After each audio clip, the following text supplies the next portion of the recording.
Hey guys, it's Melanie. Welcome back to the second candle review of the day. I hope you are having a fantastic afternoon. If you missed it a little bit earlier, I shared my review of Bath & Body Works pumpkin s'mores.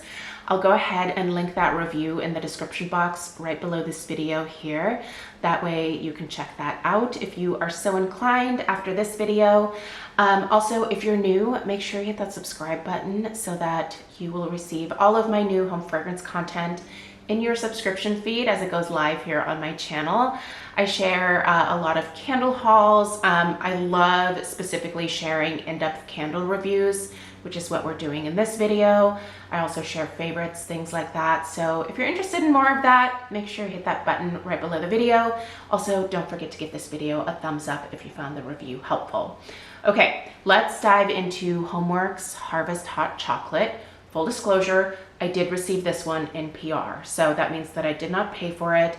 I am a HomeWorks affiliate or ambassador, so that means from time to time, HomeWorks does send out some candles for me to be able to share with you guys. I am allowed to share my own thoughts and opinions and experiences regarding the fragrances, so that's what I'm gonna do here today.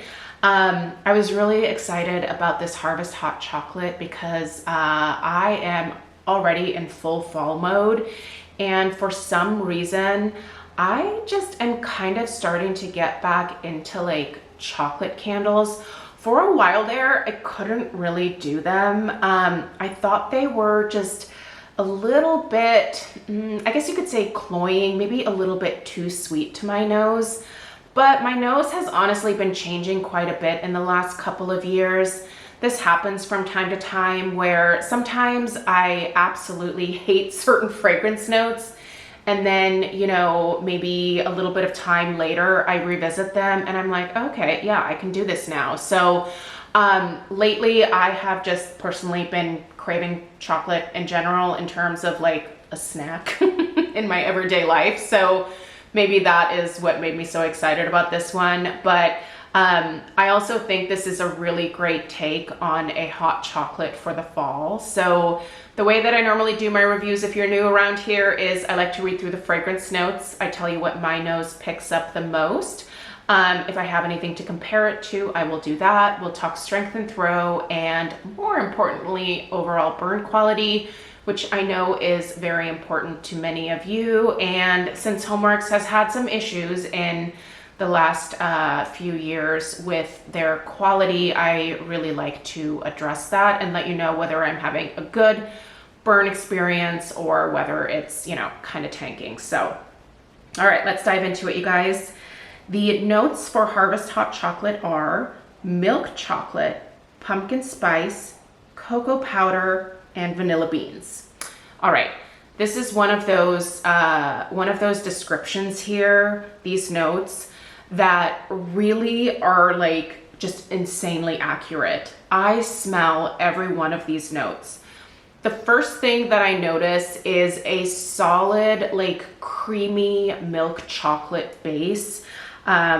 It's a very distinct milk chocolate. It was kind of the same with actually my earlier review here of the pumpkin s'mores. I actually tend to prefer more of a slightly bitter, like darker chocolate note. I also just prefer to eat dark chocolate over milk chocolate, but this is a really lovely, creamy milk chocolate that's not overly sweet. It's a sweet fragrance. Listen, this is a chocolate. There is some sweetness here, but I don't consider this cloying. This is actually really super pleasant. I smell that typical pumpkin spice blend of the cinnamon, the nutmeg. I really don't get like allspice or cardamom or any of those other typical fall spice notes. It's mostly, I think, just revolving around the cinnamon and the nutmeg here for the most part. I smell some cocoa powder. Again, I feel like that goes in line with that like milk chocolate note.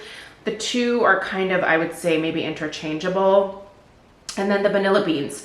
I actually think the vanilla is coming across more maybe as a little bit of a like creamy vanilla, like maybe representing the milk part of the hot chocolate here. It's a really rich fragrance, but it doesn't go into the cloying category for me.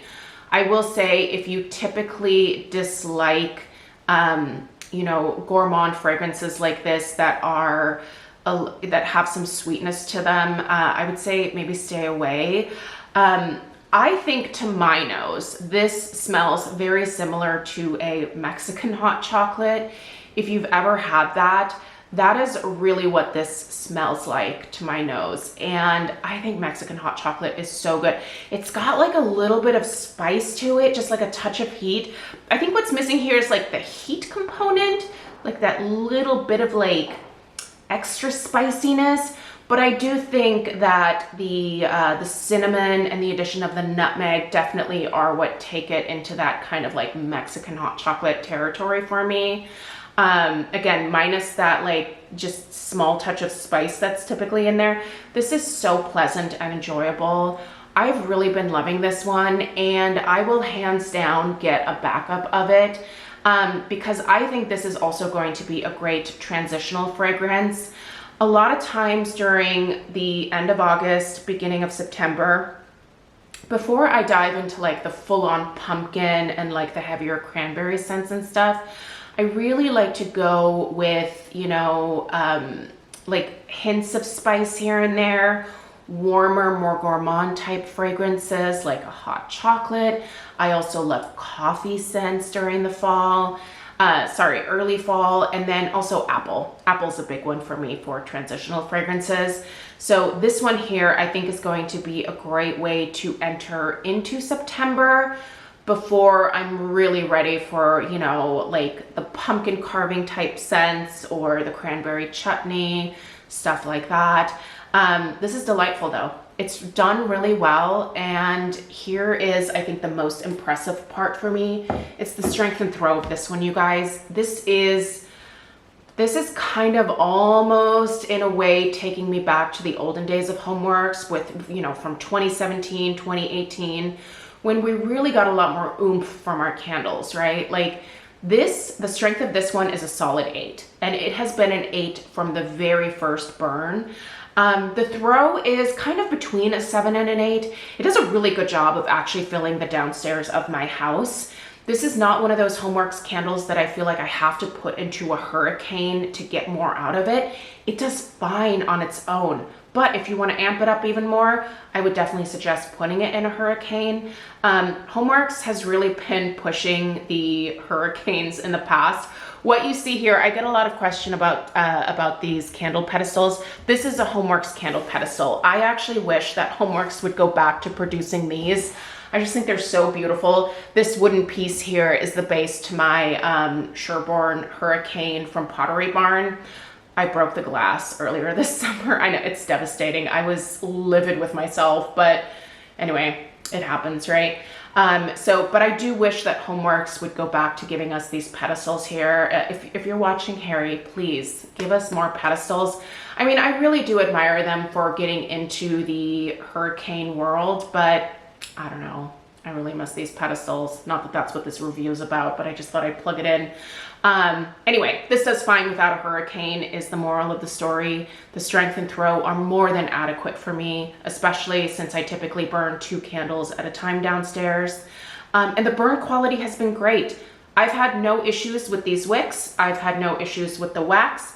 This has not gone like rogue in terms of like discoloration and that changing the fragrance, you know, from the carbon that will oftentimes fall from the wicks into the wax. That's usually what causes that discoloration that you see in the wax. I'm just not having that problem at all. I do trim these wicks between each burn. I hear a lot of people saying that they're not trimming their HomeWorks wicks. I still am a firm believer in trimming at least a little bit. These don't really form huge carbon balls at the top, but they do get a little uncomfortably long for my liking personally. I did just light this candle, by the way, prior to filming this, so it might not be fully pulled out, but I will give you an overhead shot here, just so you can see that the sides of the jar are pretty clean, and I don't have any complaints here. This is burning great. I don't think I'm gonna have any issues finishing this one. My only complaint was that it came with this lid, which I don't know. I don't like these newer lids. I at least wish that maybe for the fall candles, he would have done like a gold toned lid or maybe like a rose gold, but I don't know, just this lid just doesn't really float my boat with this gorgeous label with all of these warm tones. Yeah, I'm still one of those people that's a little annoyed by the fact that they got away from like the heavier metal lids that they started with. But I kept a lot of my old favorite lids that HomeWorks has put out over the years. I started with HomeWorks back in 2017 when he launched on QVC. So I have a lot of older candles in my collection, and I've just started keeping the lids because I much prefer the older lids to these new ones. But I really do think it was a missed opportunity to not put a prettier lid on a presentation like this. So anyway, not that that matters, but let's get into this overhead shot. So you can see this is not fully pulled out. That little carbon residue thing right there, I should have flicked that out prior to lighting, but that should be fine. So pretty clean burn, has definitely had no issues pulling out completely. As you can see, there's no real residue on the side of the jar. There's a little bit of wax that's kind of hanging on to the side here, but for the most part, this has been a solid quality burn. And the strength and throw are really what I would love to see from all HomeWorks candles. Let me get you guys settled here again. Focus, there we go. All right, yeah, I definitely wish this was more of like an across the board thing, but I will say, the last couple of candles that they have sent me, the strength and throw, I do think has improved for me. I reviewed the pumpkin cold brew and I had a really good experience with that one. I do have a couple of Halloween candles as well that I will get around to reviewing for you here shortly. So, but this one, 2 thumbs up. I've really been enjoying it. I think a lot of you guys would like it too. So if you're in the market, it definitely gets my stamp of approval and I'll get a backup of it. It is currently available at QVC where I will link it. It is supposed to come to the HomeWorks website in September, I believe. So stay tuned for that if you'd rather purchase from the Slatkin & Co website.